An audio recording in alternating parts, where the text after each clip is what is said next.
All right, Coach Elliott, just tell me how you first came to Harding and was first associated with Harding.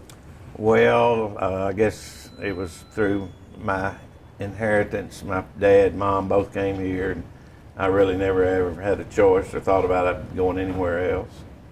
And as far as tennis, I decided actually the summer before I came to Harding that I might try to play tennis. I had a little bit of background, and that's kind of the beginning of my tennis career, so to speak. What do you remember about those days, the playing days? We had a long way to go. We didn't know a whole lot about it, truthfully. But I remember my first coach was Hugh Groover, and he wasn't a technician, didn't really teach the game from a standpoint of mechanics and so forth, but he had a great mental approach, and I give him a lot of credit for how I learned the philosophy of winning tennis, what it takes to win, and I tried to pass that along for 40-something years. And you talk about winning tennis, 1,123 wins. What do you attribute most of that to? Which I had a lot of control over. Long career. I mean, and I determined that we're going to win if we could do it legally and properly, and then representing Harding, and I hate to lose. What was recruiting like, especially early? With very limited assets, you just had to find kids that were, quote, Harding types that had a little tennis background and try to develop them. Very few early tennis players had great backgrounds, but they were pretty athletic, and we were able to teach them some things. And in a sense, at that time, tennis was kind of in its infancy in college, at least in Arkansas. And there wasn't many high school programs, so you tried to find someone who had a little background and go from there. And that was it. And then we had a little bit of financial aid that would come into play, and then after we went Division II, we had a little bit more. And what you tried to do was find a good kid first, a good tennis player secondly, and a rich kid thirdly, because you wasn't going to be able to give him much money. So you had to have somebody who could pay wanted to be here, more or less. And in finding those players, obviously you found many good players. What some of the players that stick out in your mind throughout your career? Well, obviously our current coach, David Redding, was a Missouri kid who was a real good athlete, good basketball player, really wanted to play college basketball, and did for a year. He was my first probably really good player, and I learned so much from him. And I've told him this, and I'll go ahead and repeat it. He was one of the worst practice players I ever had, and I'd get frustrated with him. But when it was match time, he could click a switch and go to another level. And I learned that was a very important part of competition, and there are those kids that can do that.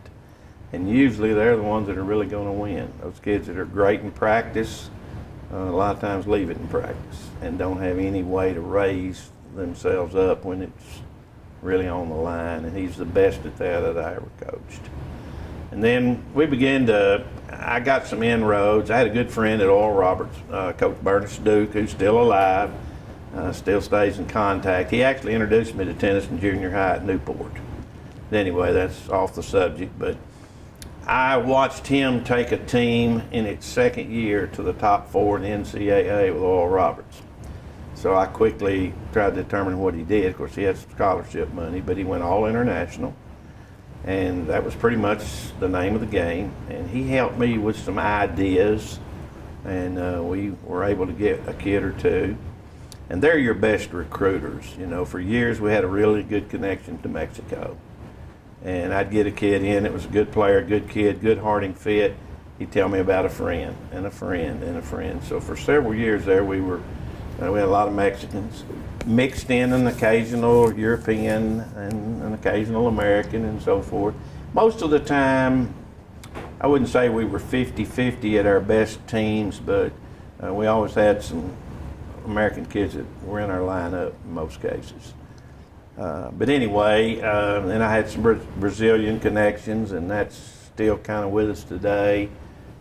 They were self-perpetuating. Started out from assistance from Arkansas State's women's coach. Told me about a girl that wasn't quite the level she wanted. I took her, sweet kid. She got me my next one. Who got me my next one? And there it went. And we've been able to get some, not only good players, but some really high-class kids. And then occasionally we'd pick up another one. I had my Thailand connection, and the best player perhaps we ever had here in the program was from there. But good kids are your best recruiters ultimately. How difficult was the travel? In the AIC, it was nothing. Right, but getting in the vans and going on the long trips is not come easy. back. Never had an overnight trip to speak of. Occasionally, the conference tournament, if it were in Arkadelphia, we'd spend the night. But for the most part, go and come, and it was pretty easy. And we got in the Lone Star and the Gulf South, and obviously the Great American. We've had to travel much more. I was always one of those that I'd rather stay in our own bed if at all possible and drive a little extra. More than one occasion, I'd drive to St. Louis, play a 3 or 4 hour match, and drive back. I wouldn't say I didn't trust my kids, but I just felt a lot better about them being in their own bed, and they'd get a better night's sleep, and we'd get up and drive and go play. And I always felt like I performed better that way, so I kind of did that. What about the upgrades with the facilities over the years?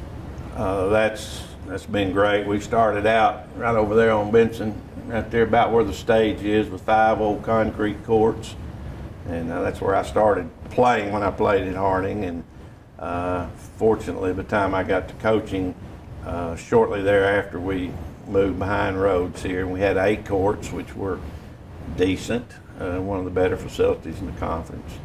Of course, now we have the best facility, with the exception of no indoor, but our outdoor facilities top notch. And I think that's important. It sure facilitates practice. Play both teams at the same time. There's no worry about those things. So our facilities are great. Hopefully at some point in time we can add 3 or 4 indoor courts, which would enable the program, I think, to take another step. What about an event or events that really stick out in your mind in your tennis My most coaching career? memorable was a conference championship match at Southern Arkansas, and they were our big rival. This is pre-Washita's great run. But we went down there, and I had a bunch of freshmen. That's back when you played singles, and then you played the doubles. The match is tied at 4-all. My number 3 doubles team's on the court. Again, obviously SAU's number 3 team. I had 2 little freshmen from Mexico, and they were scared to death because the baseball team had infiltrated the courts, and they had lined them up. There was no crowd control. They were screaming and hooping and hollering. And the bottom line is we're behind 5-0 in the third set, 40-love. I mean, it is an impossible mountain to overcome, but we did. We won that match, won the team match 5-4 and championship. And I remember most of the points. They had a kid out of Texas who was about 6'2", served about 110, and he was cranking it. He's up 40-love. Well, at 40-love, my returner, he's a pro over in Memphis now, teaching pro. He had a backhand, barely touched it, hit the net cord, roll over for a winner. And their crowd, they carrying on. Well, look, you could almost see the pressure. Anyway, we got it back to deuce. We'd go back and forth. We win that game, and we won 7 straight games and beat them 7-5.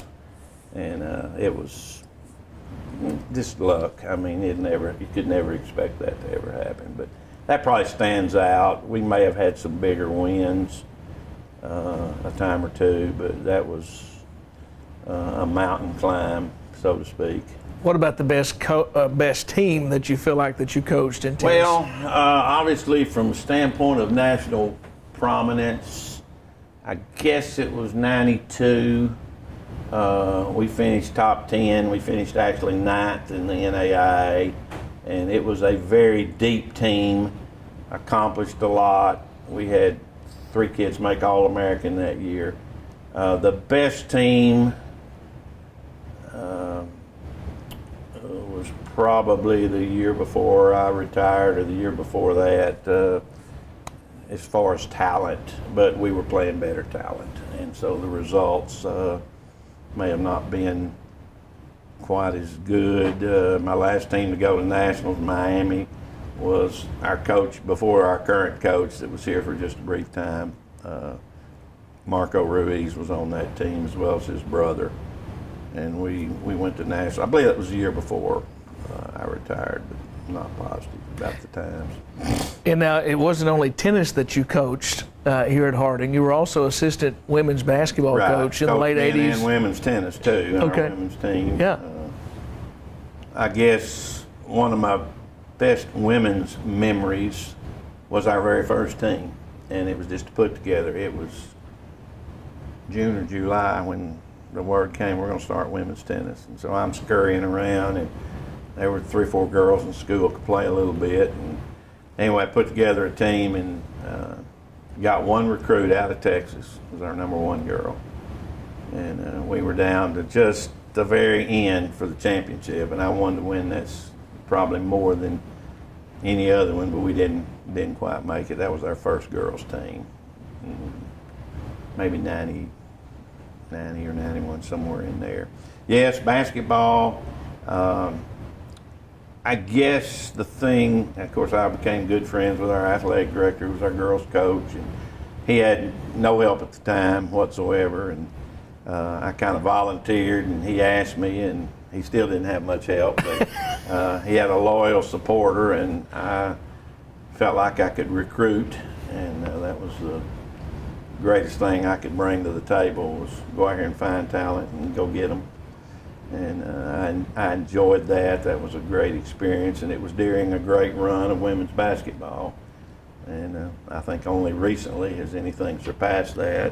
We were winning 20 to 22 games a year and doing it with Arkansas kids for the most part, and a lot of local kids, and it was a lot of fun. I guess I have 2 memories in terms of coaching basketball that stand out. Our first time beating Coach Foley at Tech, which happened so rarely during that time. We couldn't beat them. It didn't seem like whatever we did, but we did once, and that was a great memory. And then I had to coach the team in Florida tournament. Coach Harnan had to go marry one of the girls that was our GA, so I get stuck with coaching. Had no clue how good the team was. They were pretty good. Didn't have a clue what I was doing, but I did, and I didn't mess it up too bad. But anyway, we won the game, I think, by about 5 points. We had another great memory in that same tournament in another year with Coach Harnan coaching. I don't remember all the details, but we were down 5 with 3 or 4 seconds to go, and we ended up winning that game. It was kind of controversial, but we did get the win, and it was just about like that tennis match I described. It just wasn't hardly any way it could happen, but we did it. Obviously, your record speaks for itself, and coaching tennis and obviously women's basketball, but now you're retired from coaching, but you're still a huge Harding Athletics fan, aren't you? I see you at every event. If I'm up and breathing, I'm going to be at something. You know, I love baseball, I love softball, I love basketball, football, anything to do with track and cross country is big. Tennis, I'm going to be at most of the tennis matches, at least that are here. I don't have the background in soccer, but I try to go out there when I can and try to learn a little something about it. But yes, I've said probably outside of Dr. Gaines, I don't know if there's anybody around here alive that's seen more Harding competition than I have. I don't know who it is, if anybody, but I enjoy supporting our kids. And I would say one thing about my tennis, and I attribute all my success to good kids. And I determined when I took over, if it wasn't a good kid, and I knew that, I wasn't going to recruit them. And that was the number one thing to me. And I was very open about that in the recruiting process. Here's what we expect, here's what Harding expects, and we want you to want to be that type of person. And if that's not really what you think will make you thrive, then I would encourage you probably to look at something else. And I felt like that really helped, and especially with women, and especially in dealing with parents. Because there's not many parents that send their daughter away without hopefully having a good feeling about where they're going and that they're going to be taken care of. And I felt like that really helped in the recruiting process.